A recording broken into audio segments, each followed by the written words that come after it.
بسم اللہ الرحمن الرحیم۔ پیارے آقا صلی اللہ علیہ وآلہ وسلم کے پیارے دیوانوں، کیا حرام جانور کا نام لینے سے یا سور کا نام لینے سے 40 دن تک نماز دعا قبول نہیں ہوتی، اور کیا زبان ناپاک ہو جاتی ہے؟ اس طرح کی باتیں گردش کر رہی ہے اور مجھ تک بھی یہ بات پہنچی ہے، تو اس کی حقیقت کیا ہے؟ نماز قبول ہوتی ہے، دعا قبول ہوتی ہے، زبان ناپاک ہوتی ہے یا نہیں؟ حقیقت بیان کی جائے۔ سب سے پہلے دیکھیں، سور ایک ناپاک و حرام جانور ہے جس کی حرمت قرآن مقدس میں ہے۔ انما علیکم المیتۃ والدم ولحم الخنزیر، اور اس نے حرام کیا تم پر مردار، خون اور سور کا گوشت۔ تو اسلام میں سور کا گوشت حرام ہے، نہیں کھایا جائے گا۔ لیکن سور کا گوشت حرام ہے اور وہ خود بھی حرام چیزیں اور غلاظت وغیرہ کھاتا ہے، تو کیا اس کا نام لینے سے زبان ناپاک ہو جاتی ہے یا پھر دعا نماز قبول نہیں ہوتی؟ تو دیکھیں، جس طریقے سے حرام ہے سور، اسی طریقے سے کتا بلی بھی حرام ہے۔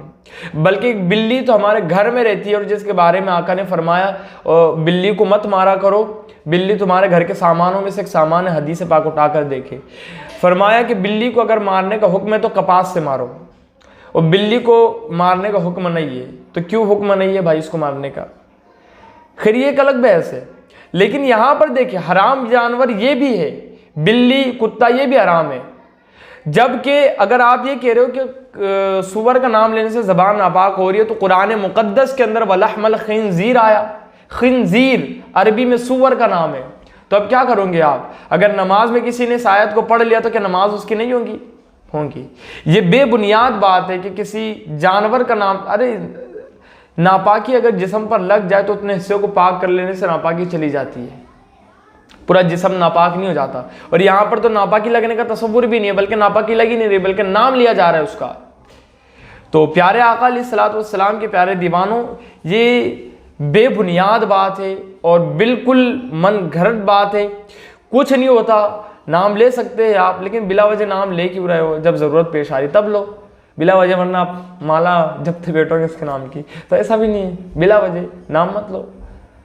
اور وہ بھی اللہ کی مخلوق ہے، اس کو اللہ نے ہی پیدا کیا، وہ اللہ نے اس کو کسی مقصد کے تحت پیدا کیا ہو نا، کیونکہ اللہ فرماتا ہے ربنا ما خلقت ھذا باطلا، اللہ نے کسی بھی چیز کو بیکار میں پیدا نہیں کیا، تو وہ بھی اللہ کی مخلوق ہے۔ تو یہ بات کہ ناپاک اور دعا قبول نہیں ہوتی اور نماز قبول نہیں ہوتی، بے بنیاد بات ہے، اس کی کوئی حقیقت نہیں ہے۔